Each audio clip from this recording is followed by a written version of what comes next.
Baik, Bismillahirrahmanirrahim. Assalamualaikum warahmatullahi wabarakatuh. Waalaikumsalam warahmatullahi wabarakatuh. Masya Allah. Alhamdulillahirabbil alamin. Qala rabbi israh li sadri wa yassir li amri wahlul 'uqdatam min lisani yafqahu qawli. Allahumma rabbana anzil alaina ma'idatan minas sama itakunu lana idal li awwalina wa akhirina wa ayatan minka warzuqna wa anta khairul raziqin. Baik abang kakak, tadi kita saksikan ya video dari gerakan Sidak Surgakan Indonesia dengan Al-Quran. Alhamdulillah dari video tersebut itulah yang menggambarkan visi misi besar daripada Sidak. Masya Allah abang kakak yang sudah hadir ya, saya melihat wajah-wajah penuh antusias yang sudah gak sabar lagi malam ini untuk kembali belajar. Afwan abang kakak ya bunda, izinkan perkenalkan saya. Ya, saya Helmi Ramadan. Alhamdulillah pada malam hari ini Ana menggantikan Bang Rashid ya yang sebelumnya selalu menjadi host daripada kegiatan pada malam hari ini. Tapi qadarullah beliau belum bisa membersamai pada malam hari ini karena ada kesibukan gitu ya. Ada kesibukan yang tidak bisa ditinggalkan. Abang kakak yang sudah hadir, kira-kira ini dari mana saja? Boleh komen dulu di kolom komentar. Saya pengen kenalan dulu karena saya baru ya, baru menjadi MC. Masya Allah. Alhamdulillah ada dari Bogor, Masya Allah, Masya Allah. Dari Bandung, salam teman-teman dari Bandung, Tangerang, Jember, Masya Allah hadir. Puncak Bogor, Semarang juga ada, Masya Allah. Apa kabar teman-teman ya? Semangat terus dalam menuntut ilmu. Masya Allah, siap. Alhamdulillah, abang kakak ayah bunda, ya, selalu kami ingatkan ya, kajian rutin sidak ini yang kami adakan setiap pekan, ya, ini hanya terbatas untuk 1.000 peserta tercepat, gitu ya. Dari ribuan kontak yang kami bagikan, info kajian pada malam hari ini, abang kakak lah ya, orang-orang yang beruntung yang bisa mengikuti kajian pada malam hari ini. Ya, kita doakan nih abang kakak ayah bunda, saudara-saudara kita yang belum Allah izinkan untuk hadir pada kegiatan pada malam hari ini, kita doakan semoga pekan depan bisa ikut membersama kita untuk menuntut ilmu. Alhamdulillah. Tentunya kesempatan yang abang kakak dapatkan ya atas ridho dari Allah Subhanahu wa taala, maka patut kita semua bersyukur dengan menambah keridhaan Allah yang telah memilih kita hadir untuk mengikuti kajian dengan serius ya, mendengarkan, kemudian mencatat nih abang kakak dan bertanya jika ada yang masih kurang jelas. Nah, saya mau bertanya dulu abang kakak yang baru pertama ikut Zoom kantin sidak, ada? Boleh katakan saya di kolom chat. Ada yang baru pertama hadir nih di ikut kajian sidak. Masya Allah Bu Laila ya. Salam Bu Laila ya, semoga bisa istiqomah ya dalam ikut. Bu Maryam juga, Masya Allah. Ada lagi Bu Kak Indah juga baru pertama kali, Masya Allah. Alhamdulillah Bang Kakak, tantangan kita hari ini adalah bagaimana kita mengajak saudara-saudara kita juga untuk ikut gitu ya, belajar di kantin sidak ini. Karena banyak banget ilmu-ilmu yang mungkin sudah kita pelajari ya, Abang Kakak yang sudah mungkin beberapa pekan sudah banyak dapat sekali insight-nya. Ya, kalau bisa juga ajak ya saudara-saudara kita juga atau tetangga-tetangganya yang belum ikut kantin sidak, ajak gitu ya. Bu ada kajian keren gitu, yaitu kantin sidak. Nah, silakan diajak. Masya Allah. Nah, kemudian Masya Allah tabarakallah, semua program kantin sidak yang diadakan setiap Jumat malam ya, atau malam Sabtu ini bisa memberikan manfaat sesuai dengan harapan abang kakak semuanya. Baik, pastikan semuanya meluruskan niatnya terlebih dahulu abang kakak, karena segala sesuatu tergantung pada niatnya. Salah niat maka akan salah hasil. Benar di niat juga akan benar di hasilnya. Insya Allah. Saya tahu Bapak Ibu yang hadir di Zoom malam hari ini pastikan semuanya ingin punya anak yang soleh mungkin ya. Punya anak yang bisa dibanggakan, mungkin hafiz Quran, agamanya baik, ibadahnya terjaga, dan jadi penyejuk hati untuk semua orang gitu ya, atau untuk orang tuanya. Betul apa betul nih Bu? Ayah juga, Masya Allah. Nah,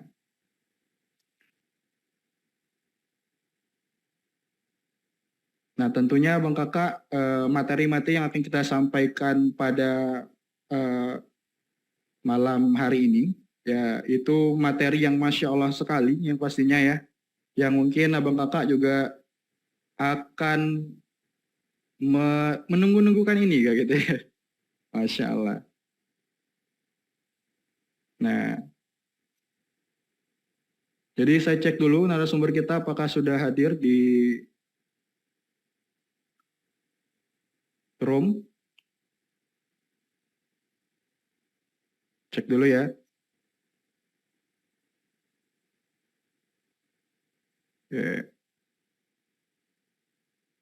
Masya Allah. Ya.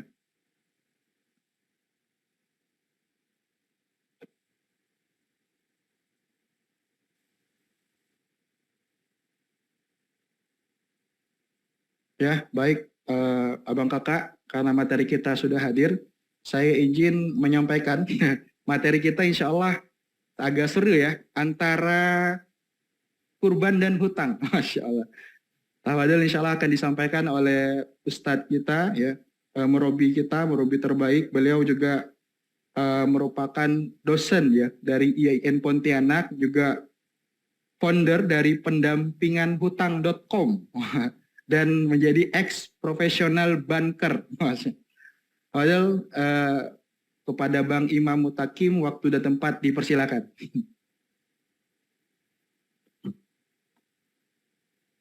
Baik, A'udzubillahiminasyaitonirrajim. Bismillahirrahmanirrahim. Assalamualaikum warahmatullahi wabarakatuh. Allahumma sholli ala sayyidina Muhammad wa ala ali sayyidina Muhammad. Qala rabbi shrah li sadri wa yassir li amri wal 'uqdatam min lisani yafqahu qawli. Rabbi anzilni munzalan barakan wa anta khairul munzilin, amma ba'du. Yang saya hormati abang kakak ibunda sekalian yang dirahmati Allah. Alhamdulillah pada kesempatan malam hari ini bisa silaturahmi, bisa berjumpa dengan teman-teman sekalian dalam keadaan sehat walafiat, tidak kurang satu apapun. Izin saya mau berganti background terlebih dahulu. Nah, untuk menyesuaikan materi kita pada kesempatan malam hari ini.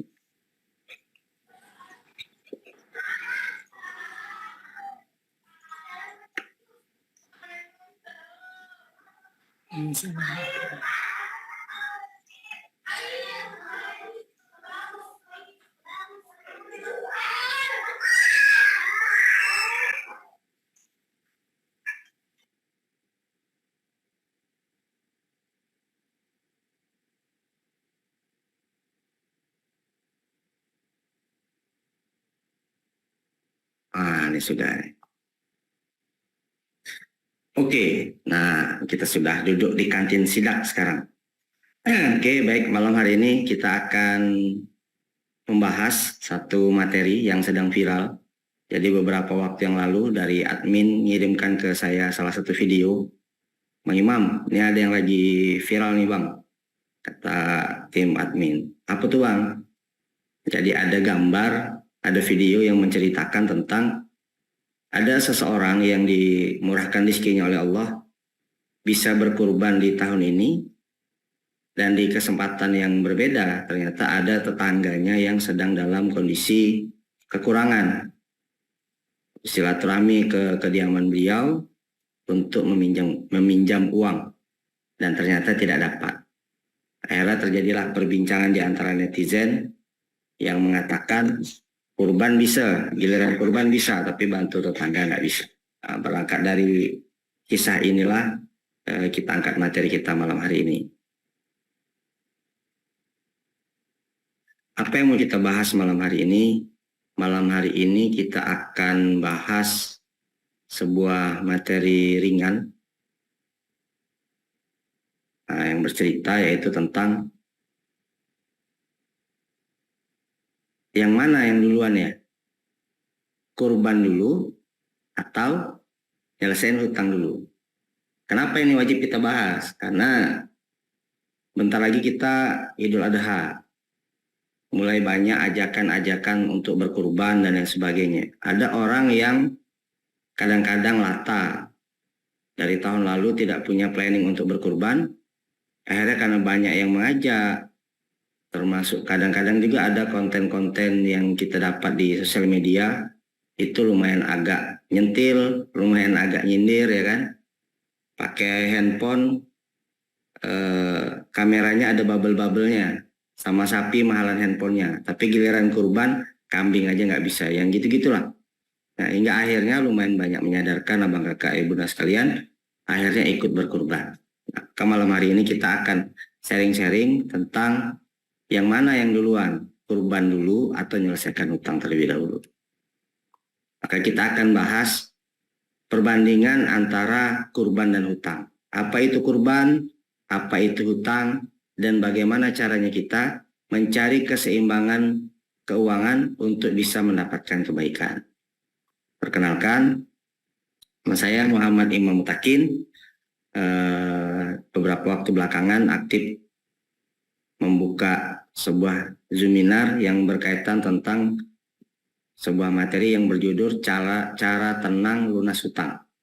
Jadi banyak saudara-saudara kita yang butuh edukasi, gimana caranya bisa menyelesaikan hutang, bagaimana caranya berhadapan dengan debt collector, bagaimana caranya bisa negosiasi ke pihak bank, apa yang harus kami lakukan ketika jaminan kami sudah masuk fase lelang dan lain sebagainya. Nah, kebetulan saya 11 tahun aktif di perbankan, ada di 2 bank, pernah di Bank Danamon dan juga pernah di Bank BTPN, mulai dari posisi bawah dari teller hingga di akhir karir saya di sana sebagai pimpinan wilayah. Artinya saya menjalani proses mulai dari bidang operasional sampai dengan penagihan, sampai dengan menentukan portofolio, bab bisnis, bab collection dan lain sebagainya. Nah, itu saya bagi di kegiatan yang lain. Tapi malam hari ini kita akan cerita tentang perbandingan antara kurban dan hutang. Sebelum kita mulai, mari sama-sama kita ta'awuz dan basmalah. A'udzubillahi minasyaitonirrajim. Bismillahirrahmanirrahim. Qala rabbi shrah li sadri wa yassir li amri wahlul 'uqdatam min lisani yafqahu qawli. Rabbi anzilni munzalan barakan tahiral munzilin amma ba'du. Apa itu kurban? Kurban adalah salah satu bentuk ibadah dalam agama Islam yang dilakukan oleh umat muslim di seluruh dunia sebagai bentuk pengabdian kepada Allah Subhanahu wa taala dan mengikuti contoh dari Nabi Ibrahim yang bersedia mengorbankan anaknya Nabi Ismail alaihissalam. Kenapa mengorbankan anaknya? Sebagai tanda ketaatan kepada Allah. Jadi kalau kita baca sirah nabawiyahnya, seorang nabi datangi mimpi oleh Allah, diminta untuk mengorbankan anak kandungnya sendiri. Itu kan kalau kita berbicara bab logika, pasti tidak ada yang mau tuh. Anaknya dibawa ke batu untuk disembelih, untuk dikorbankan. Tapi sebagai bentuk ketaatan dari Nabiullah Ibrahim kepada Allah Subhanahu wa taala, tidak banyak berpikir, tidak banyak berdebat, tidak banyak protes dan lain sebagainya, sebagai bentuk ketaatan, beliau siap melaksanakan kurban.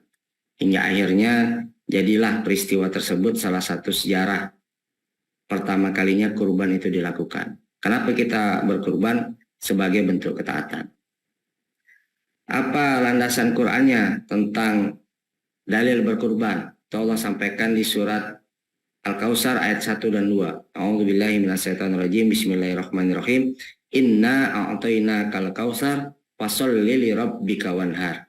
Sesungguhnya kata Allah, kami telah memberikan kepadamu nikmat yang sangat banyak. Jadi ini manusia nih, banyak sekali dikasih nikmat sama Allah. Nikmat sehat, nikmat bisa melihat, nikmat bisa makan, nikmat bisa mendengar, nikmat bisa menghirup udara, nikmat bisa bertemu orang lain, nikmat mencari nafkah, dan banyak nikmat yang lain. Maka Allah sampaikan di ayat yang kedua, fasholli li rabbika wanhar. Maka dirikanlah sholat karena Tuhanmu dan berkurbanlah. Jadi kalau kita cerita kurban, apa landasan Qur'annya? Ada di surat ini, ayat 1 dan 2. Lalu yang kedua, saya kepengen ngebahas tentang apa itu hutang. Hutang adalah sebuah kewajiban finansial yang timbul ketika seseorang atau entitas meminjam uang atau sumber daya lainnya dari pihak lain dengan persetujuan untuk mengembalikan jumlah tersebut dalam jangka waktu tertentu. Jadi kalau tadi kita kurban berbicara menjalankannya karena ketaatan kepada Allah, kalau hutang ini berbicara kewajiban kita terhadap pihak yang lain yang namanya manusia.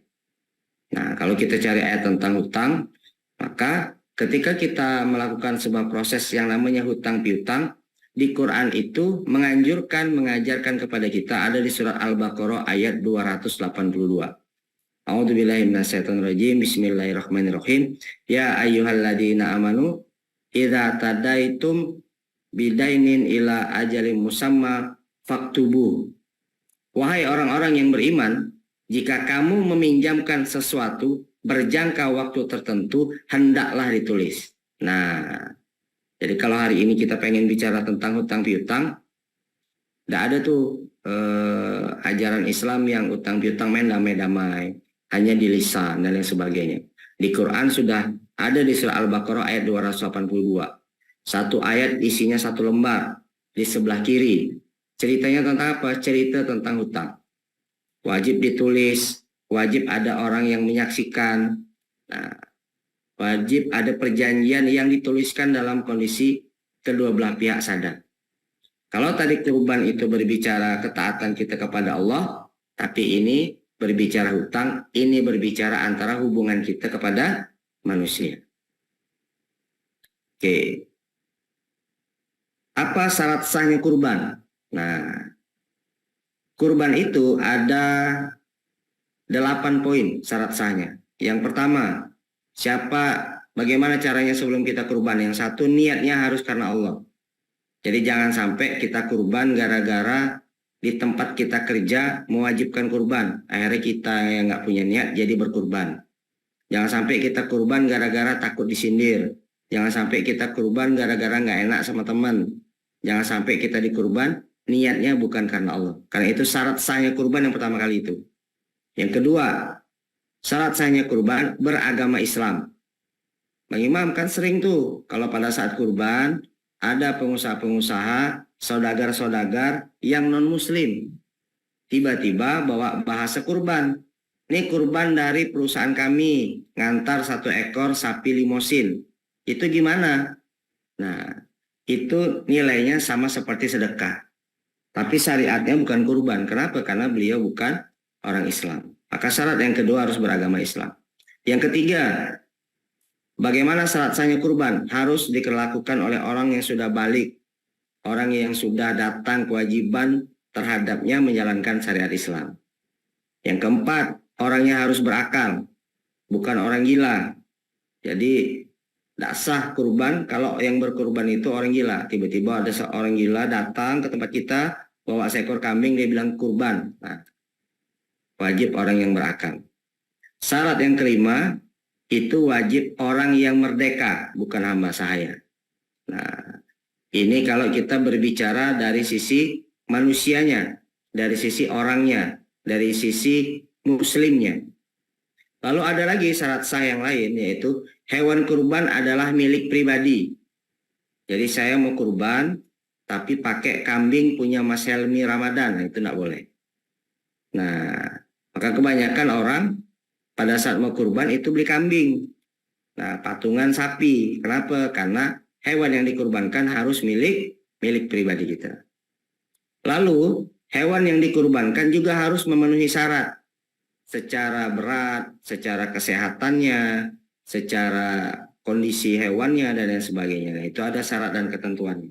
Dan yang terakhir, syarat sahnya kurban ini hanya bisa dilakukan di hari raya haji. Di bulan Zulhijjah pada tanggal 10 sampai dengan tanggal 13. Jadi selain tanggal tersebut itu kita tidak berbicara kurban karena syariatnya menyampaikan demikian. Nah, ini untuk syarat sahnya kurban. Sekarang saya lanjutkan. Apa dampak positif dari kurban? Kurban itu, Abang Kakak Bunda sekalian, dampak positifnya adalah sebagai peningkatan rasa syukur dan kesadaran sosial dari kita sebagai umat muslim. Kenapa? Karena kita sudah banyak dikasih nikmat sama Allah, akhirnya salah satu bentuk rasa syukur kita mulai memberikan, mendistribusikan harta kita dalam bentuk hewan kurban. Kambing kah dia, sapi, onta, domba, dan lain sebagainya. Kenapa ada kesadaran sosial? Karena hewan kurban yang sudah kita serahkan itu yang banyak berjalan di Indonesia, sepertiga bagian saja yang dibagikan atau dinikmati oleh orang yang kurban. 70%-nya itu diatur langsung sama panitia. Itulah kesadaran sosial. Bagaimana kita yang mungkin sudah sering makan daging, kita mikirkan tetangga-tetangga kita juga untuk makan daging. Saudara-saudara mustahik yang ada di sekeliling tempat tinggal kita, saudara-saudara kita yang duafa, anak yatim, penghafal Quran, dan lain sebagainya. Lalu dampak positif yang kedua, membantu meringankan beban orang lain. Nah, yang namanya hari raya, pastinya kita pengen memberikan makanan terbaik. Dengan adanya kurban ini, maka orang-orang yang tidak mampu, itu akhirnya dapat support daging.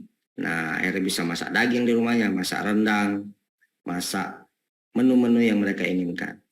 Lalu dampak positif yang ketiga, menjalin kebersamaan dan solidaritas dalam masyarakat. Karena banyak di satu komplek, di satu masjid, di satu majelis, itu bisa kumpul dalam jumlah ramai ketika hari raya kurban. Kenapa? Karena masuk jadi panitia penyembelihan hewan kurban. Nah, karena kan kadang kalau kita kurban, kita sembelih sendiri di rumah, nyembelih 1 ekor kambing dan lain sebagainya, itu tidak ada kebersamaannya. Maka setiap masjid, setiap lembaga sosial, yayasan dan lain sebagainya, akhirnya berbondong-bondong untuk membentuk kepanitiaan kurban.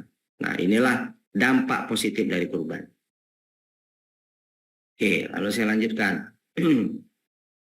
Bagaimana dengan syarat sahnya hutang? Kalau tadi kita sudah tahu syarat sahnya kurban, dampak positifnya kurban, selanjutnya kita akan bahas bagaimana syarat sahnya hutang. Syarat sahnya hutang, satu, adanya kesepakatan kedua belah pihak. Jadi tidak bisa yang namanya hutang piutang itu sesuai dengan kesepakatan satu pihak saja. Contohnya apa Bang Imam? Pinjol. Pinjol sekarang itu, Abang Kakek Bunda, itu saya punya teman, dia pernah kena pinjol. Ketika dia pengen menyelesaikan pinjolnya, akhirnya dia sudah bayar rutin dan lain sebagainya. Pembayaran terakhir yang sudah selesai, ketika beliau mau ngecek, memvalidasi apakah pembayaran terakhirnya sudah berhasil dilakukan dan dinyatakan lunas, ternyata masuk satu link baru di tampilan handphonenya. Lalu link tersebut dia pencet, ternyata link itu baru dia pencet, nggak pakai ngirimkan foto, nggak pakai nginput data segala macam, tiba-tiba langsung cair duit ke dalam rekeningnya. Dan ternyata pinjaman langsung berjalan di situ. Nah, itu terjadi. Jadi bukan yang pakai KTP itu masih yang basic lah, yang biasa. Pinjol-pinjol sekarang ini teknologinya ngeri-ngeri. Ada lagi pencairan pinjolnya itu lewat WA. Anda harus membayar angsuran sebesar 300.000. Nah, bila mana sudah membayar, silakan konfirmasi ke link di bawah ini. Ternyata ketika kita pencet linknya, pada saat linknya kita pencet, pada saat itulah pinjamannya berjalan dan angsuran bulanannya 300.000. Jadi dia pancing kita dulu, pakai pemberitahuan bahwasanya kita punya angsuran. Nah, kita yang ngerasa tidak punya angsuran kan pasti mikir kan, kok ada tagihan ini ya? Perasaan nggak pernah minjam. Akhirnya kita penasaran. Kita pencet linknya, masuk duit ke rekening. Akhirnya kita jadi kena pinjol. Nah, padahal syarat sahnya utang itu harus adanya kesepakatan. Yang pertama. Yang kedua, harus ada keterbukaan informasi. Nah, misalkan kita mau minjam sesuatu kepada teman. Kita harus sampaikan, saya sekarang ada kondisi butuh dana. Untuk apa? Untuk membiayai keluarga yang sedang sakit. Dana yang dibutuhkan 2 juta rupiah.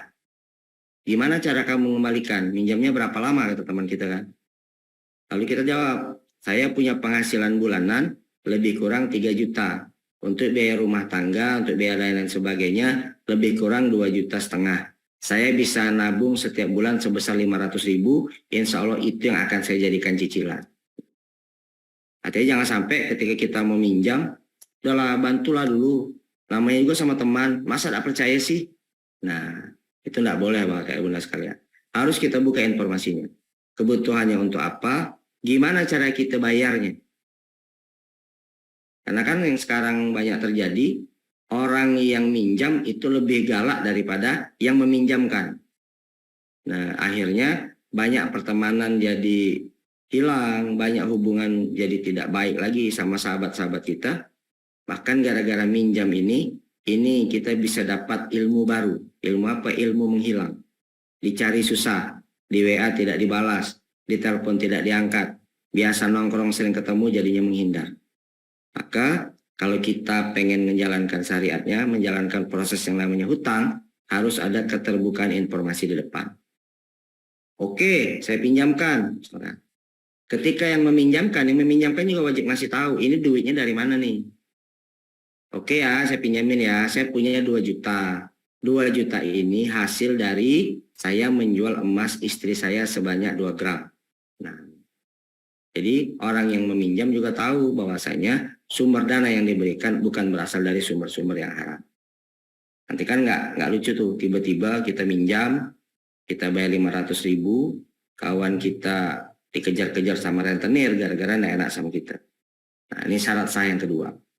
Syarat sahnya utang yang ketiga adalah tanggung jawab. Nah, baik yang memberikan pinjaman ataupun orang yang meminjam, itu harus siap mempertanggungjawabkan perbuatannya. Bukan hanya di dunia, tapi juga sampai dengan di akhirat. Kenapa? Karena yang minjamkan itu wajib paham bahwasanya kita harus sering-sering mengingatkan. Kalau hutang kita tuh tidak dibayar sama teman kita, tidak boleh istilahnya tidak enak. Udahlah, paling nanti kalau dia ada uang nanti dibayar, nggak boleh kayak gitu.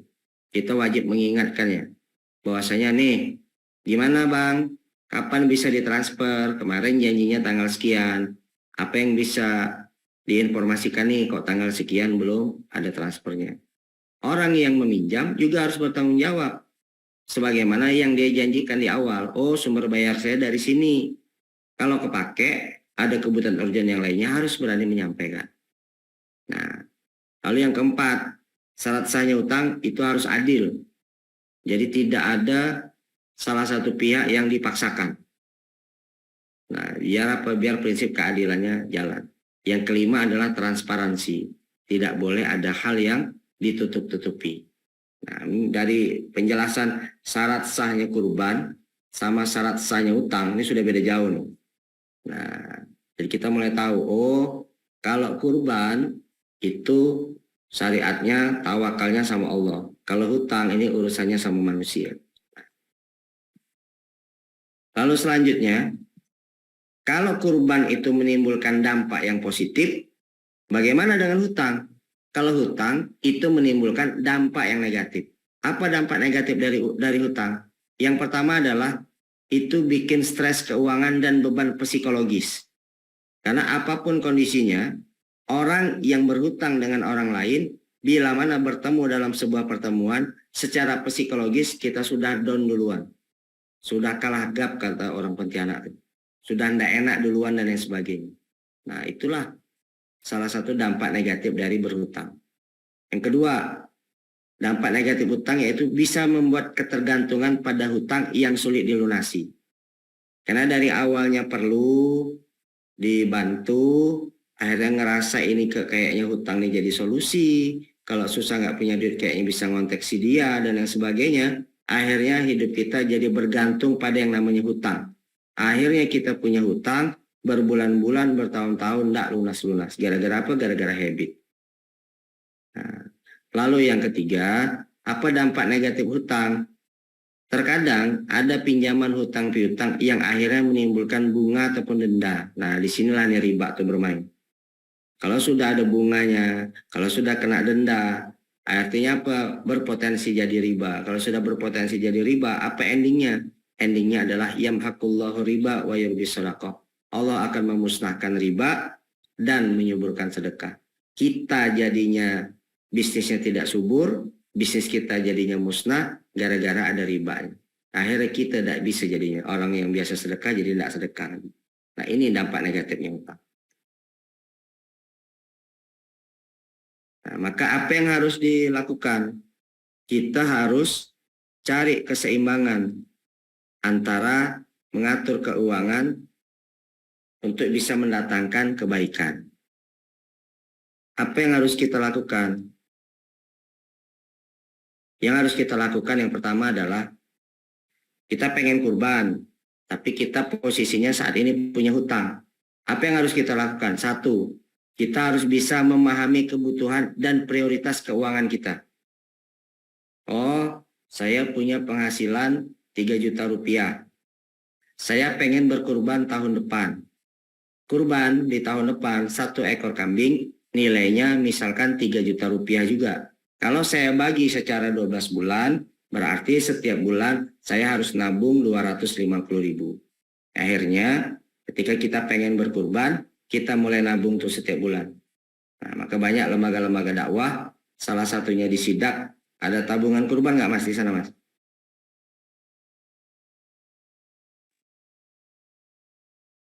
Ada Ustaz. Ada kan? Iya. Kenapa harus ada tabungan kurban? Karena ini jadi salah satu solusi untuk orang-orang yang ingin berkurban dengan jumlah penghasilan yang bisa jadi kurang lebih sama dengan harga hewan kurban. Nah, dia bisa nabung tuh setiap bulan. Dan dia tidak mengurangi apa yang dia butuhkan setiap bulannya. Dia tetap bisa nyicil hutang kalau dia punya hutang. Dia tetap bisa memberikan nafkah untuk keluarga dan lain sebagainya. Lalu yang kedua, bagaimana membuat keseimbangannya? Dengan kita sudah punya planning menyeimbangkan cash flow kita, maka kita akan merencanakan pengeluaran dengan bijaksana. Gimana caranya? Kita akan membedakan mana yang jadi kebutuhan dan mana yang jadi keinginan. Saya pernah diskusi sama salah seorang teman saya. Kenapa setiap keluar iPhone, kamu selalu ganti HP? Saya bilang. Di-upgrade terus iPhone-nya. Biar ngikutin tren lah bang, kata dia. Lalu saya tanya, kalau ngikutin tren, itu kebutuhan atau keinginan ya? Akhirnya mikir dia, kebutuhan atau keinginan ya kata dia. Ya kalau dibilang butuh lah bang, namanya anak muda, biar gaul. Kalau dibilang pengen, ya siapa yang nggak pengen bang, kalau ada iPhone keluaran terbaru. Lalu saya sampaikan, yang namanya kebutuhan, dari sebuah handphone, kita akan validasi satu, apa yang kita butuhkan dari sebuah handphone. Apakah fiturnya, ataukah fungsinya. Saya menikmati handphone hanya untuk satu, yang penting bisa nelpon. Yang kedua bisa video call. Yang ketiga bisa WA. Yang keempat bisa stalking Google. Yang kelima, saya bisa menikmati sosial media. Untuk bisa menikmati fasilitas ini, rasa-rasanya tidak perlu saya mengeluarkan uang yang nilainya 10 juta, 20 juta cuma untuk menikmati fitur ini. Betul nggak? Handphone 2 juta juga udah bisa dipakai nelpon.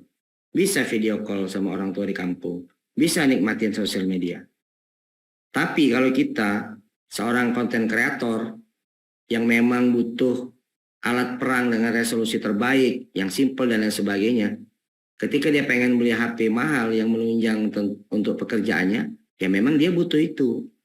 Bukan dia pengen beli alat itu, tapi memang itulah kebutuhannya untuk menunjang kerja.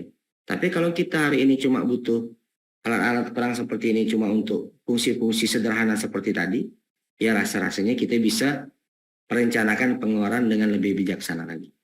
Nah, lalu poin yang ketiga, kita bisa menggunakan dana yang tersedia untuk kurban tanpa mengorbankan keseimbangan keuangan pribadi. Gimana caranya? Dengan cara nabung seperti tadi. Nah, maka ketika kita pengen kurban, kita punya hutang, wajib kita kalkulasikan. Oh, saya pengen kurban tahun depan. Berarti tiap bulan saya harus nabungnya berapa? Saya nabungnya di lembaga mana? Oh, saya mau nabungnya di Sidak. Maka saya akan telepon, Mas, kira-kira tahun depan harga kambing berapa ya? Oh, kita di Sidak 3 juta nih bang. Oke, berarti kalau saya mau nabung tiap bulan, berapa? 250.000. Kemana saya transfer? Ini saya pengen nabung kurban dan sebagainya.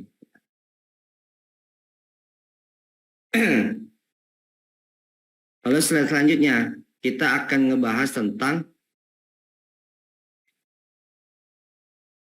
bagaimana cara kita memilih antara kurban dan hutang. Mana yang mau kita dahulukan? Nah, maka yang harus kita lakukan pertama kali adalah pertimbangkan keseimbangan keuangan dan kemampuan Anda. Jadi kita cross check. Ada orang yang memang ditakdirkan dia bisa beli hewan kurban 1 ekor kambing yang nilainya mungkin 4 juta, 5 juta dan lain sebagainya. Tapi ada orang juga yang mungkin kapasitasnya masih 3 jutaan. Nah, maka kitalah yang tahu, kitalah yang paham bagaimana caranya kita ngatur cash flow. Maka yang harus kita lakukan, kita harus pertimbangkan mana uang yang akan kita gunakan agar pengeluaran kita tetap seimbang dan tidak boleh memaksakan kehendak. Nah, poin yang kedua, yang harus kita lakukan adalah utamakan pemenuhan kebutuhan dasar dulu dan keluarga. Nah, ini wajib nih. Jangan sampai di bulan Zulhijjah biasa ngasih istri uang belanja 5 juta, tiba-tiba turun jadi 2 juta. Ma, belanjanya 2 juta aja ya khusus bulan ini ya. Kok 2 juta Pak? Iyalah pokoknya 2 juta dicukup-cukupin. Karena Papa bulan ini mau kurban. Nah, itu enggak boleh. Kita harus prioritaskan dulu kebutuhan dasar dan keluarga.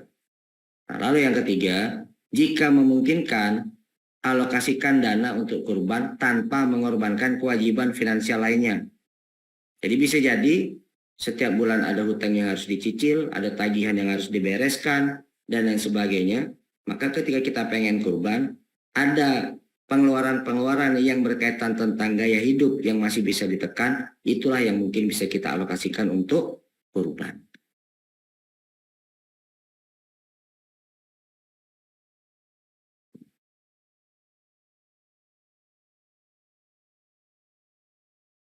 Oke.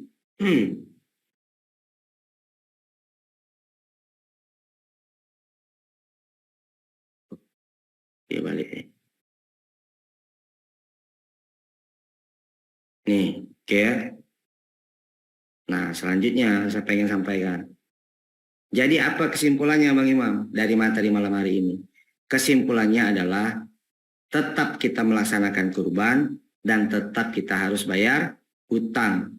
Jadi kita tidak boleh membandingkan dua hal ini. Kurban dulu atau bayar hutang dulu, tidak boleh. Yang ada adalah kurbannya jalan, bayar hutangnya tetap jalan. Gimana kalau uangnya tidak cukup? Tadi kita sudah sampaikan bagaimana tips-tipsnya, bagaimana syarat sahnya, dan bagaimana caranya kita menentukan sikap. Jadi demikian yang pengen saya sampaikan. Selanjutnya silakan kita lanjutkan dengan tanya jawab. Saya kembalikan kepada moderator. Yang baik-baik dari Allah, yang kurang baik saya mohon maaf. Barakallahu fikum. Billahi taufiq wal hidayah. Assalamualaikum warahmatullahi wabarakatuh. Masya Allah, syukran jazakallah khair atas materinya Bang Imam Takim ya. Masya Allah, materi yang sangat luar biasa ya Bang Kakak Ayah Bunda. Materinya tentang antara kurban dan hutang gitu ya. Tadi sudah cukup banyak dijelaskan oleh Bang Imam Takim ya tentang syarat sah kurban, kemudian dampak positif kurban, syarat sah hutang, kemudian dampak negatif daripada hutang, serta memilih antara kurban dan hutang. Nah, saya mohon izin Bang Imam Takim sebelum masuk di tanya jawab, saya izin menampilkan video. Dan video ini kita ambil beberapa hari yang lalu ya. Waktu itu kita bersama tim lapangan, tim sidak itu pergi ke salah satu pondok di daerah pelosok, di daerah Kabupaten Kuburaya. Itu daerahnya namanya Kubu Padi. Kurang lebih 3 jam perjalanan di sana. Nah, izin kita untuk melihatkan videonya ya, Abang Kakak ya Bunda. Silakan teman-teman admin diputar videonya.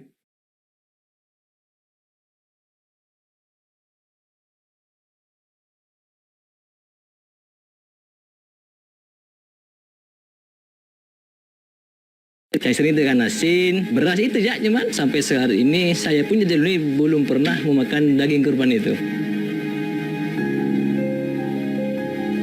4 tahun berjalan, tidak pernah lah makan daging itu, tidak ada santri, tidak pernah. Jadi itu ya sangat memperhatikan sekali sebetulnya dengan santri-santri, dan santri yang tidak pernah makan daging itu. Akhirnya kadang-kadang kalau karena tidak pernah makan itu biasanya santri itu seolah-olah terasa asing gitu makan daging. Jadi kami pun dari pihak pengurus pesantren tidak pernah gitu yang kasih daging dan lain semacamnya. Karena yang memang faktor keadaan lah, memang faktor keadaan dan lain semacamnya, dan mudah-mudahan di kemudian hari kami bisa memberikan makan daging walaupun hanya setahun sekali.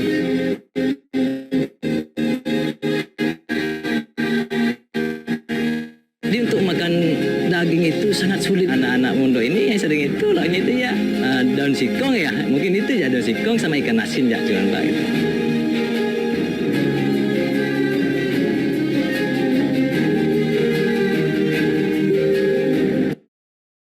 Masya Allah, itu video yang sudah teman-teman buat ya. Waktu itu kita kunjungan di salah satu pondok, nama pondoknya itu Darul Quran Al-Munawwaroh.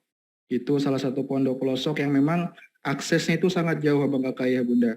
Hampir 4 tahun berjalan, pondok ini sama sekali belum pernah menyentuh yang namanya hewan kurban. Nah, Abang Kakak Ayah Bunda yang memang ada sedikit rezeki lebih gitu ya, yang memang belum bisa full untuk support hewan kurban. Nah, teman-teman bisa ikuti program kita, yaitu sedekah daging ya, sedekah daging untuk pondok-pondok yang memang tadi ya, salah satunya adalah pondok yang akan kita tuju, yang akan kita distribusikan, insya Allah nanti di hari H Idul Adha. Nah, Bang Kakak silahkan, itu sudah disematkan sama teman-teman sidak ya, yang mau ikut gitu ya, patungan, ya. Bahasanya itu patungan kurban gitu ya. Silakan diklik linknya, donasi seikhlasnya, semampunya ya. Kita coba pelan-pelan, yang mungkin punya rezeki lebih ya bisa bergabung dengan hewan yang lebih inilah ya, Masya Allah ya. Nah, kalau kita di harga kambing itu sekitar 3 jutaan ya teman-teman. Nah, itu bisa full dengan harga segitu juga bisa. Kalaupun belum bisa, silakan infak seikhlasnya, sebisanya. Insya Allah kita niatkan memang yang belum ada uangnya yang memang itu untuk cukup gitu ya, silahkan bisa langsung infak sebisanya saja Abang Kakak Ayah Bunda, insya Allah. Nah, setelah ini Abang Kakak Ayah Bunda akan kita buka sesi tanya jawab. Nanti akan saya buka 2 sesi. Sesi pertama itu saya buka 3 pertanyaan. Kemudian sesi keduanya saya buka 2 pertanyaan. Nah, Bang Kakak yang ingin bertanya, siap-siap, silahkan tulis dulu pertanyaannya. Nah, silahkan tulis dulu pertanyaannya. Silahkan angkat tangan ya. Fitur angkat tangannya di itu kan. Oh, ini sudah ada beberapa orang yang sudah angkat tangan, 1 orang ya. Sebentar dulu. Ya, Bang Kakak yang ingin ini mensupport untuk mensupport pondok Darul Quran Al-Munawwaroh, dipersilakan ya untuk mengklik yang sudah kita sematkan di kolom chat. Nah, begitu. Langsung saja kita nanti langsung dijawab aja, Bang ya. Nah, jadi ketika bertanya langsung dijawab saja. Ini ada Bu Sukistina SPD. Masya Allah. Silakan Bu, yang langsung bertanya saja. Ya. Ada 3 pertanyaan yang ingin saya sampaikan untuk Ustadz. Yang pertama adalah tentang arisan kurban, karena saya juga pernah mendengarkan ceramah itu, ada yang mengatakan kalau arisan itu lebih baik ditinggalkan, tapi cuma arisan tok, tidak ada kata-kata kurban. Kemudian karena saya sudah menjalani arisan kurban itu yang tujuannya untuk membantu sekolah di mana tempat kami mengajar. Kemudian yang kedua adalah tentang tadi antara kurban dan utang. Nah, yang mau saya pertanyakan adalah antara kebetulan ada keinginan kurban, dananya segitu, tapi tiba-tiba ada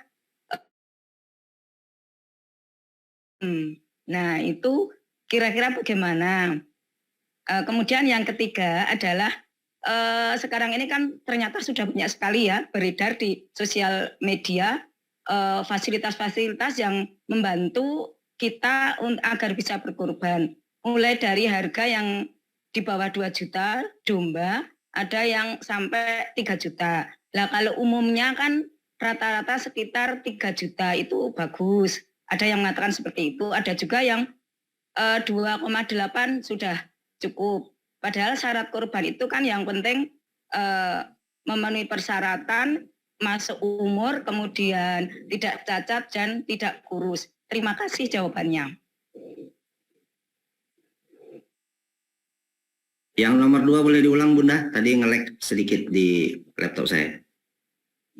Oh ya, yang nomor 2 antara korban dan ada yang mau pinjam. Kalau Ustadz tadi mengatakan antara korban dan melunasi hutang. Lah, ini bagaimana kalau antara keinginan korban dan ada yang pinjam korban, pinjam utang, pinjam uang, maaf. Terima kasih.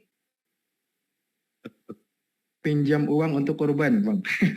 Bukan Pinjam untuk uang, kebutuhan. Dengan untuk kepentingan. sekolah. Oh, kebutuhan sehari-hari, Masya Allah. Baik, saya akan coba menjawab dari sudut pandang fikih yang saya jalankan. Yang pertama tadi pertanyaan tentang arisan kurban. Ada sebagian ulama yang mengajarkan kita untuk meninggalkan arisan. Gimana pendapat Bang Imam? Tergantung arisannya apa dulu. Karena sejatinya ada yang arisan itu kan sejatinya tuh menimbulkan utang setiap bulan. Harusnya kita tidak punya kewajiban untuk membayar sesuatu, gara-gara arisan, akhirnya kita jadi punya kewajiban bayar sesuatu. Apalagi kalau kita sudah dapat arisannya. Poin yang kedua tentang arisan. Arisan di Indonesia ini macam-macam, Bunda. Ada arisan yang ada satu orang kepala arisannya. Setiap ada yang mau dapat arisan, itu ada potongan sekian persen. Kalau mau dapat arisannya itu di bulannya lebih cepat lagi, potongannya lebih besar lagi. Akhirnya ada orang yang berbisnis uang lewat arisan. Nah, yang ketiga, kadang arisan yang terjadi tadi itu banyak mendatangkan mudarat yang lain. Karena setiap goncang arisan, ternyata kita kumpul sama teman-teman, ada gibahnya di situ. Terus orang yang dapat arisan, dia yang diminta untuk mentraktir peserta arisan yang lain dan lain sebagainya. Nah, itu arisan secara umum. Bagaimana dengan arisan kurban? Kalau saya lebih menyukai istilahnya tabungan kurban. Karena kan sejatinya kan ada planning harga hewan kurban yang akan kita kejar harganya. Contoh, kita mau beli satu sapi, ada 7 orang yang siap. Harga sapinya 21 juta, per orang kena 3 juta. Akhirnya setiap bulan kita wajib nabung 250.000. Bahasanya apa? Bahasanya nabung. Nah, nabung di sini ikhtiarnya itu jauh lebih ahsan secara bahasa daripada arisan. Karena kalau arisan ini nih, di Indonesia ini istilah arisan ini bisa macam-macam. Ada yang gantian nerima, ada yang arisan yang sebenarnya tujuannya untuk nabung biar bisa dapat hewan kurban dan bantu ke satu tempat. Nah, gitu pemahaman saya tentang arisan. Lalu poin yang kedua. Poin yang kedua itu, Bunda tadi menanyakan, Bang Imam, kita pengen berkurban. Nah, bisa jadi duitnya sudah di tangan, belum diserahkan atau diberikan hewan kurbannya. Tapi ternyata ada tetangga yang datang ke rumah mau minjem uang. Kalau saya secara pribadi, lihat dulu kepentingannya. Saya tipikal orang, kalau memang saya tidak mampu, dalam tanda kutip ya, kalau memang saya tidak mampu membiayai biaya sekolah anak saya lebih mending nyuruh anak saya tidak sekolah. Saya ambil tanggung jawab untuk ngajar anak saya itu di rumah. Karena Indonesia di bidang pendidikan di zaman sekarang ini sudah sangat enak sekali. Kita bisa support anak kita ijazah paket A, paket B, paket C. Artinya sekolah itu bukanlah jadi sebuah kebutuhan yang bikin kita harus berutang sana sini. Karena kan endingnya dari sekolah itu ijazah kan. Dapat ijazah. Nah, ijazah yang didapat endingnya kemana? Endingnya untuk cari kerja dan lain sebagainya. Dan itu banyak siasah-siasah yang bisa dikerjakan untuk dapatkan itu. Tapi kalau sudah pinjaman hutang dari tetangga kita ini, sifatnya sudah betul-betul urgent, sudah berkaitan tentang kemanusiaan, ngobatin keluarga yang sekarat dan lain sebagainya, maka bisa jadi saya akan mengalahkan dana untuk saya berkurban untuk membantu saudara saya ini. Kenapa? Karena ada kemudaratan yang jauh lebih besar bila mana saya tidak membantunya. Nah, tapi selama itu sifat minjamnya itu masih dalam kondisi-kondisi kebutuhan yang belum betul-betul urgent, bisa jadi saya lebih memilih untuk tetap berkurban. Dengan tetap berdoa, semoga saya tetap bisa berkurban dan tetap bisa membantu saudara kita yang kesusahan tadi. Nah, itu Bunda untuk pertanyaan yang kedua. Lalu yang ketiga tadi boleh bantu ingatin Mas Helmi?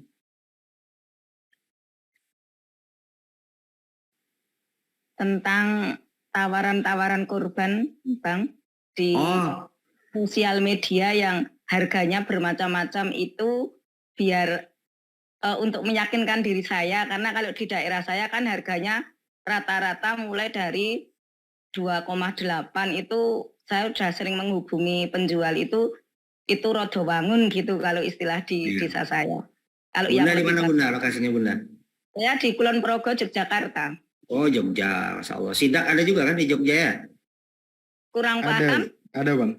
Ada kan? tahun Ada- ikut ada sih, Jogja. cuma lewat online. Iya, sidak ada di Jogja. Setahu saya ini sidak kalau lihat dari background di belakang saya Indonesia, se-Indonesia sudah kayak gini. Iya. Jadi kalau berbicara banyaknya tawaran hewan kurban,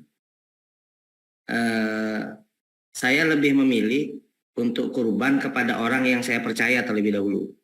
Karena mohon maaf nih ya, saya buka sedikit permainan dari kurban ini, dari lembaga-lembaga yang nakal dan lain sebagainya.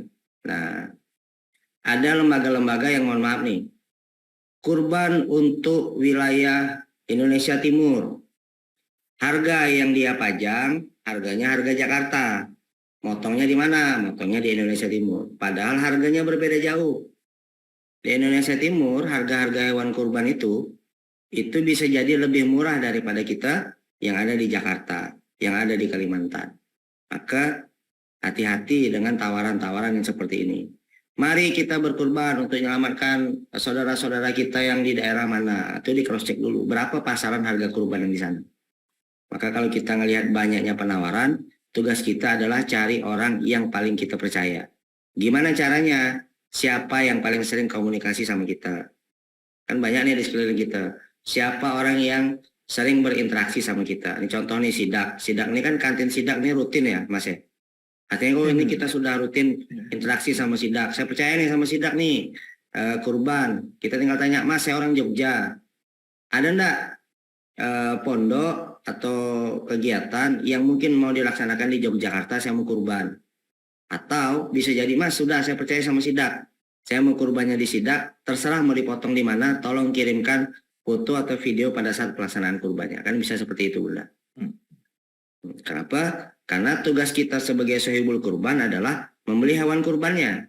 Tanggung jawab dari panitia kurban adalah mulai dari penyembelihan, milih hewan, pendistribusian, itu tanggung jawab moral di dunia dan juga tanggung jawab sampai dengan di akhirat.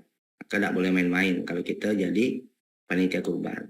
Nah, yang ketiga yang kita juga tidak boleh lupa, tolong tanyakan kepada pihak-pihak yang menawarkan hewan kurban tadi, apakah pembelian hewan kurban ini sudah include dengan biaya menyembelihnya, biaya tata laksana, biaya pelaksanaan pemotongan hewannya. Karena kita kan tidak boleh menutup mata tuh. Kita beli kambing harga 3 juta. Kambing harga 3 juta ini, harga 3 jutanya ini, apakah ini sudah termasuk operasional orang yang akan nyembelih, operasional orang yang akan mendistribusikan, beli packingnya, dan lain sebagainya. Nah, karena terkadang ada panitia-panitia kurban yang salah menetapkan harga. Jadi dia tetapkan harganya misalkan 3 juta rupiah, ternyata dia lupa. Oh iya ya, nanti pas motong hewan kurban, panitianya mau dikasih makan, kita mau packing, harus beli plastik, beli kantong, dan lain sebagainya. Nah, itu wajib di cross check. Sudah include belum sama itu?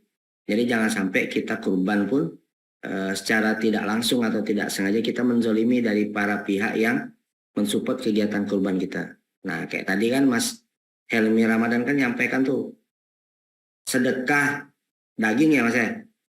Iya. Ngantarkan ke pondok pesantren. Itu kan harga yang ditampilkan itu memang harga hewannya, biaya akomodasinya ditanggung sama sidak atau seperti apa. Nah itu wajib kita cari tahu.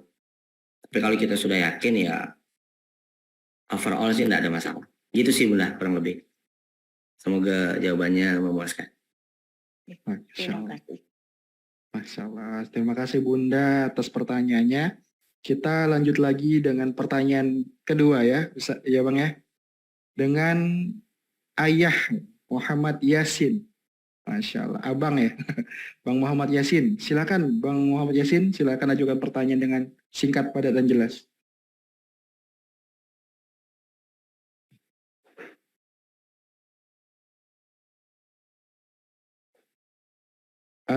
Di unmute. Di mute itunya. Di unmute. Maaf, Nah, maaf. ya. Apa? Siap, ya. Gini Ustaz, di daerah saya itu seringnya melakukan korban itu secara bergiliran antara satu keluarga. Kayak untuk tahun ini ayahnya, berikutnya untuk almarhum orang tuanya. Dalam Islam sendiri pernah saya dengar Nabi itu berkorban untuk keluarganya. Jadi afdalnya gimana? Apakah seorang kepala keluarga mewakili untuk satu keluarga atau digilir tiap tahun dengan dana untuk korban itu untuk satu orang? Mohon penjelasannya. Makasih. Assalamualaikum warahmatullahi wabarakatuh. Waalaikumsalam warahmatullahi wabarakatuh. Siap. Abdulnya gimana nih Bang Imam? Nah jadi memang ada ulama yang berpendapat kurban kita itu 1 ekor kambing yang kita kurbankan itu sudah bisa mewakili keluarga.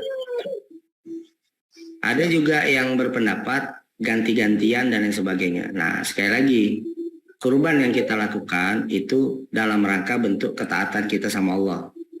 Kita sudah dikasih nikmat yang banyak, kita sudah sholat dan Allah meminta kita berkurban lalu kita jalankan kurban. Maka sikap fikih saya mengatakan upayakanlah setiap tahun dari keluarga kita itu berkurban. Kenapa? Karena kurban ada salah satu masjid di Pontianak namanya Masjid Kapal Munzalan itu bikin kurban namanya kurban double pahala. Nah, Salukmanul Hakim. Kenapa kurban double pahala? Satu, yang berkurban itu bisa menghadiahkan pahalanya untuk orang tuanya. Nah, artinya kan dalam bab syarat sahnya kurban tadi kan ada bab niatnya ayahanda. Nah, tinggal kita meniatkannya seperti apa. Karena sejatinya kita berkurban ini sebagai bentuk ketaatan. Kalau memang kita dapat rezeki bisa kurbannya 1 ekor sapi, ya baik. Kalau memang rezeki kita baru 1 ekor kambing, ya niatkanlah. Nama yang tertera mungkin hanya nama Bapak Muhammad Yasin. Tapi kita yang berkurban, kita pasang niat, ya Allah saya kurban 1 ekor kambing pada tahun ini untuk bentuk ketaatan saya sekeluarga besar. Itu halal masalah, tidak ada masalah. Gitu kurang lebih. Ya ada. Syukur Ustaz. Jazakumullah. Siap. Masya Allah. Kita lanjut Bang pertanyaan ketiga. Itu Bang Hatibul Uman Saleh. Kepada Bang, waktu dan tempat silakan Bang. Silakan bertanya singkat, padat, dan jelas.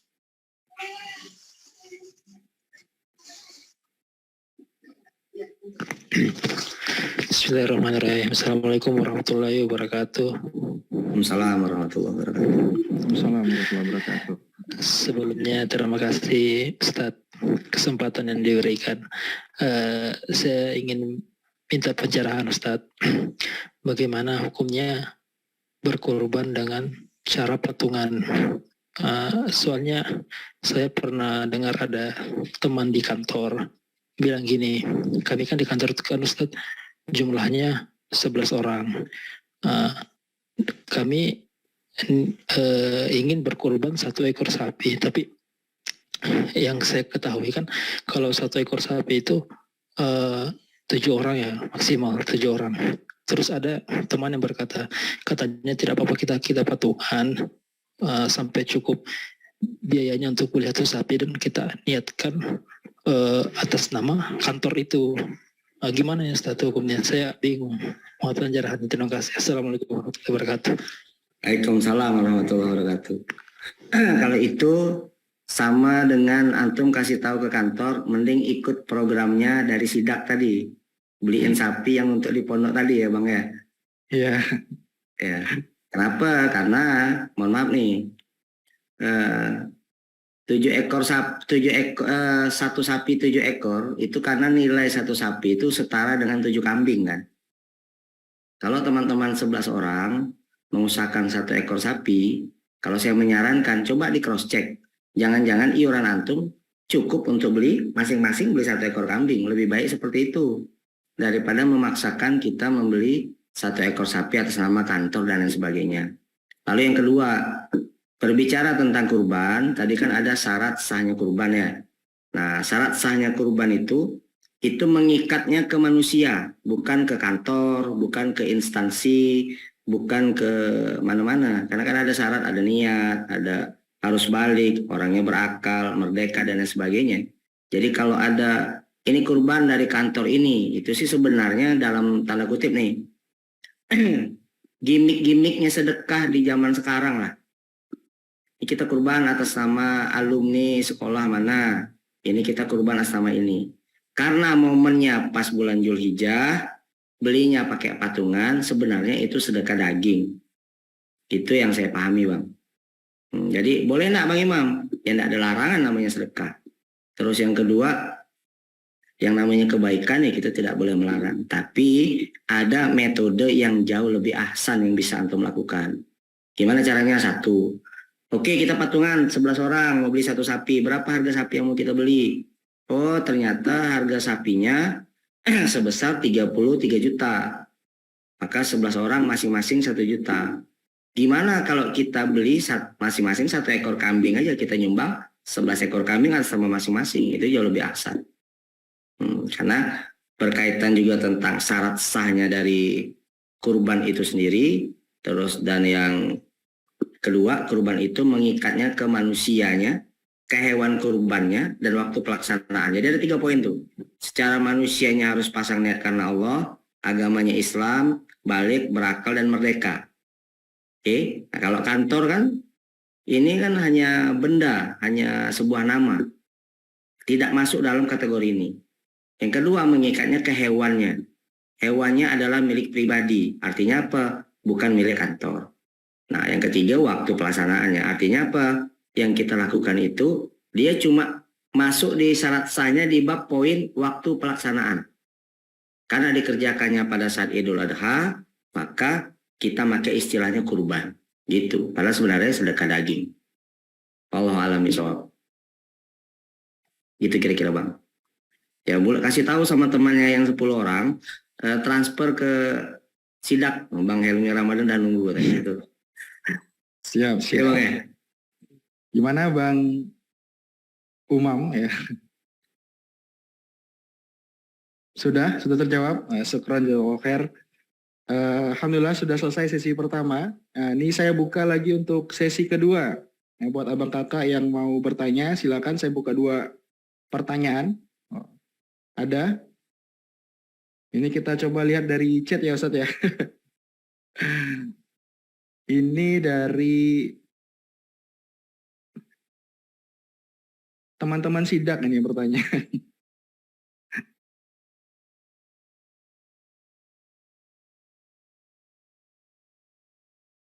Apa tuh? Pertanyaannya, Ustadz, bagaimana hukumnya membayar upah kerja kurban daging? Kurban tersebut, mohon penjelasannya Ustadz dari jamaah. Ustadz, bagaimana hukumnya membayar upah pekerja kurban daging? Hukumnya Ustadz? Pekerja kurban dengan daging. Iya. Jadi ada orang yang bantu nyembelih dan lain sebagainya. Pak, ini ya upahnya ya karena bantu motong ya dan lain sebagainya. Oke, maka banyak strategi dalam kita membuat pelaksanaan kurban. Yang pertama, ada orang yang memang marketing kurbannya adalah harga hewannya sekian, biaya operasional sekian. Ada yang seperti itu. Nah, itu jauh lebih enak, jauh lebih clear dan lain sebagainya. Ada juga lembaga-lembaga yang memang dia sudah punya dana pengembangan dakwah yang diakatkan memang untuk orang-orang yang nanti akan mengerjakan operasional kurbannya. Nah, Sejatinya gimana? Sejatinya daging kurban yang diberikan oleh para sohibul kurban itu kan ada hak sepertiga dari sohibul kurbannya kan. Hak sepertiga itu sifatnya hadiah bukan upah bang. Orang yang mengerjakan ini tanya juga akadnya. Kita ngajak orang untuk nyembelih sapi, nyembelih kambing, akadnya apa mereka? Akadnya adalah amal soleh sebagai panitia, atau kita memang saking banyaknya hewan kurban yang datang di masjid kita, masyarakatnya tidak siap, akhirnya kita harus bayar jasa tukang jagal dan lain sebagainya. Nah, maka rasanya kurang ahsan kalau dibayar dari kambingnya atau dari dagingnya, karena manajemen kurbannya yang harus di-upgrade lagi kalau menurut saya. Nah, karena kan ada pihak-pihak yang memang jadi salah satu tujuan penerima manfaat dari daging tadi. Nah, termasuk juga orang nanti yang jadi panitia penyembelihan, dia juga tidak boleh nimbang sendiri untuk bagian dia. Nih, oh nih saya panitianya nih, saya paling suka daging khas dalam. Lalu dia tanya, 1 kantong plastik berapa beratnya? 1 kilo, ya sudah nanti saya siapin sendiri. Nah, itu juga tidak boleh. Maka kan ada berjenjang, ada yang tugasnya nyembelih, ada yang tugasnya menguliti, ada yang tugasnya mencacah, ada yang tugasnya nimbang dan masukkan. Dagingnya berapa persen, tulangnya berapa persen, kulitnya berapa persen, dan lain sebagainya. Nah, lebih kurang seperti itu. Maka boleh enggak? Ini bukan boleh atau tidak, tapi kalau dari saya kurang mantap rasanya. Karena kita seperti nyuruh orang kerja tapi kita tidak mau bayar upahnya. Kita ngasih upahnya dari sumber yang kita tidak bermodal nih, mohon maaf nih. Ya kan? Bang, nanti bantu kurban di sini ya. Oh ya, nanti saya bayar upahnya dapat 3 kantong kurban. Ya berarti kita nggak modal. Kalau kita jadi penyelenggara pemotongan hewan kurban, harusnya akadnya jangan bayar upah, tapi ajak mereka jadi panitia. Nah, mungkin masukkan namanya sebagai orang yang berhak menerima dan lain sebagainya. Gitu. Lanjut lagi Ustadz, itu Bang pertanyaan kedua. Ini dari Bang Fajar di kolom chat. Ustadz, mau bertanya Ustadz, kalau dalam satu keluarga mau kurban 1 kambing, yang nggak boleh potong kuku di awal 10 hari Zulhijjah itu semua satu keluarga atau cukup kepala keluarganya saja Ustadz, yang nggak boleh potong kuku? Atas namanya Pak. Jadi Bang Fajar. Ya, tidak boleh itu ada 2 pengertian nih. 1, diharamkan, atau yang kedua disunahkan. Tidak boleh di sini maksudnya adalah disunahkan, bukan diharamkan. Jadi jangan sampai kita melihatnya tuh, oh ini mau kurban nih. Nah, lalu mau potong kuku, lalu kita larangnya tuh sampai kayak ngerjakan sesuatu yang haram gitu. Tidak seperti itu. Tidak boleh di sini adalah kita dapat keutamaan dari kita menahan diri tadi, tidak cukur kumis, potong rambut, nyukur kuku segala macam, ada pahalanya di situ tuh. Nah, maka tidak boleh ini dalam artian jangan sampai potensi pahala yang kita bisa dapat cukup dengan menahan diri tidak potong kuku, tidak jadi kita dapatkan. Nah, ini pemahaman tidak bolehnya ya, maka bunda sekalian ya. Jadi jangan sampai ngelihat tidak bolehnya tuh kayak melihat sesuatu yang non halal. Nah, ini yang kurang tepat sepertinya gitu. Gitu Bang. Oke, syukron jazakallahu khair Ustaz. Ini 1 kali lagi Ustaz, 1 pertanyaan mungkin yang terakhir ya Bang Kakak ya. Bang Kakak yang mau bertanya lagi mungkin bisa langsung PC gitu ya, pesan kontak langsung ke Ustaz atau ke panitia nanti disampaikan seperti itu. Ini yang terakhir Ustaz, izin bertanya, kalau hanya mampu kurban 1 kambing, sedangkan 1 kambing itu kan banyak, apakah bisa dibagi dengan dipilih-pilih yang kurang mampu atau gimana supaya masih bisa tetap kurban Ustaz? Jadi sedangkan 1 kampung itu kan banyak sebenarnya. Mau Ya. kurban 1 kambing. Kayak di salah satu desa yang mungkin desanya juga belum maju dan lain sebagainya. Tadi kan saya udah jelasin, ada dampak positif kurban. Meningkatkan rasa syukur dan kesadaran, membantu meringankan beban orang lain, menjalin kebersamaan dan solidaritas dalam masyarakat. Bang, kita motong hewan kurban di satu kampung. Jumlah penduduk kampungnya 100 kakak. Kambing yang dipotong cuma 1 ekor. Berat kambingnya 22 kg. Setelah dipotong nyusut jadi lebih kurang 15 kilo. Gimana cara kita baginya? Kalau semua dibagi, maka tidak akan cukup. Maka itulah kecerdasan dari panitia kurban. Boleh nggak kita distribusikan kepada pihak-pihak yang dalam kondisi du'afa dan lain sebagainya? Boleh. Boleh nggak kita distribusikan dengan cara kita masak sama-sama, lalu kita packing, kita bagi-bagi, atau kita masak sama-sama, satu kampung makan besar dan lain sebagainya. Itu balik-balik lagi bagaimana kecerdasan dari si panitia kurbannya. Kenapa? Karena kalau saya lebih mendahulukan ada dampak positif kurban yang poin kedua tadi. Membantu meringankan beban orang lain. Siapa yang tidak pernah makan daging di kampung kita? Boleh dicek. Karena kita juga harus pikirkan gini, mohon maaf ya. Udahlah bang, kita kasih ke orang yang du'afa. Ketika kambingnya, dagingnya kita antarkan ke tempat du'afa tadi, pertanyaannya, beliau bisa tidak masaknya? Ada tidak peralatannya? Ada tidak persiapannya untuk masak daging tadi? Ada tidak persiapan untuk bumbu-bumbunya dan lain sebagainya? Nah, maka saya sebagai panitia kurban, terkadang mendistribusikan hewan kurban itu dalam 2 porsi. Satu, ada porsi makanan daging mentahnya. Yang kedua, ada yang memang kita masak rendang. Rendangnya sudah jadi, kita packing dan itu yang kita bagi-bagi. Kenapa? Karena tidak semua, dalam tanda kutip nih, saudara-saudara kita yang jarang makan daging juga punya skill yang mumpuni untuk memasak daging tadi.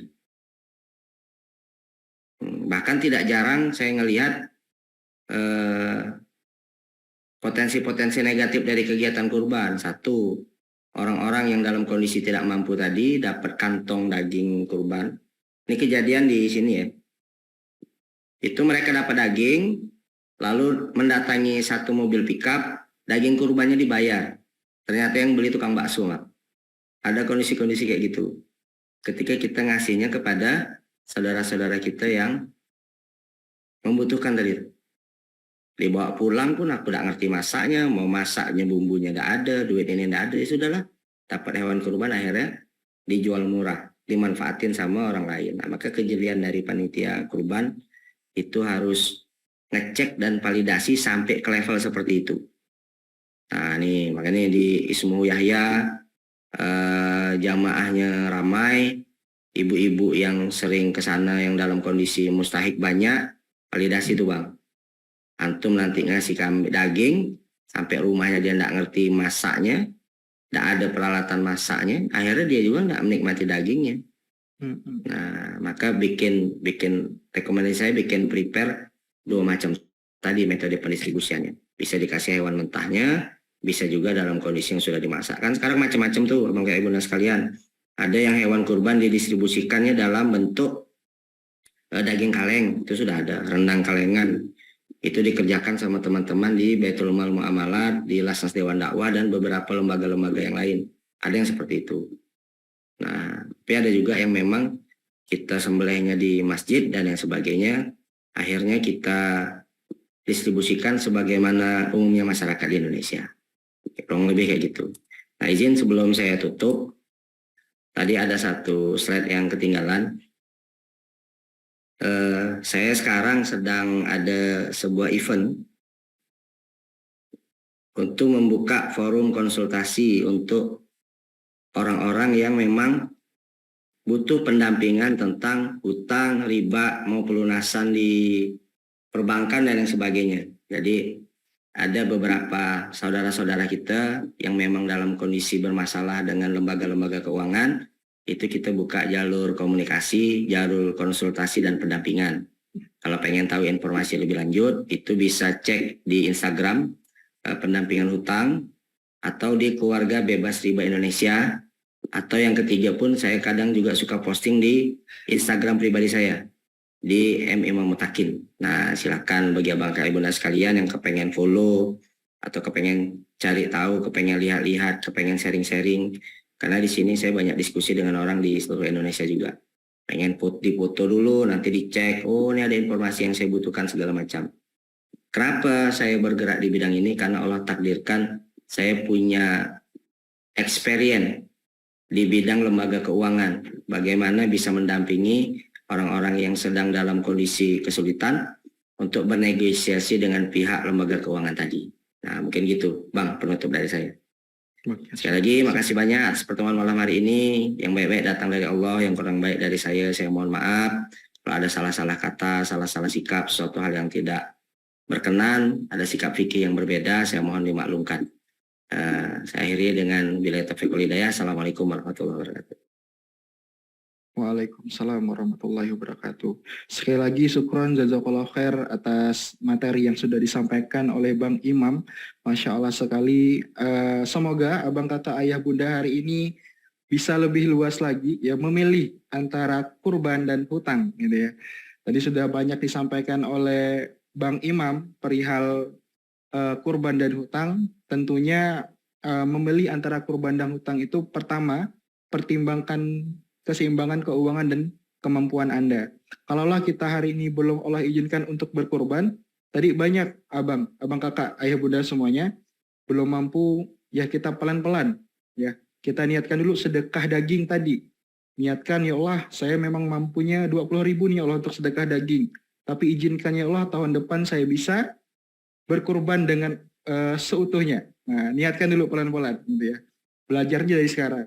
Itu bisa dengan kawan-kawan sidak juga kita sudah menyediakan buat abang kakak yang ingin bersedekah daging ya, yang memang belum bisa mampu untuk berkurban secara utuh, silakan. Insya Allah nanti hasilnya akan kita hadiahkan kepada pondok yang tadi yang kita sudah lihatkan videonya ya abang kakak ya bunda. Kita hadiahkan, kita niatkan gitu ya. Insya Allah akan menjadi berkah juga karena yang menerimanya itu adalah santri-santri penghafal Quran. Kemudian kesimpulan dari Bang Imam tadi adalah laksanakanlah kurban dan tetap bayar hutang. Ya, kalau mau lunas hutang memang harus dibayar ya Bang. Sekarang jazakallahu khair Bang Kakak Ayah Bunda, afwan sebelumnya maka berakhir pula kegiatan kita pada malam hari ini. Saya selaku MC mohon maaf sebesar-besarnya kalau terdapat kesalahan dalam memimpin ya, karena yang benar itu datangnya dari Allah dan salah datangnya dari saya sendiri. Kita tutup sama-sama dengan mengucapkan hamdalah, alhamdulillahirabbil alamin. Kemudian kita sempurnakan dengan doa kafaratul majelis. Subhanakallahumma wa bihamdika asyhadu an la ilaha illa anta astaghfiruka wa atubu ilaik. Sekian dari saya. Wassalamualaikum warahmatullahi wabarakatuh. Izin pamit warahmatullahi wabarakatuh. Waalaikumsalam warahmatullahi wabarakatuh. Syukran.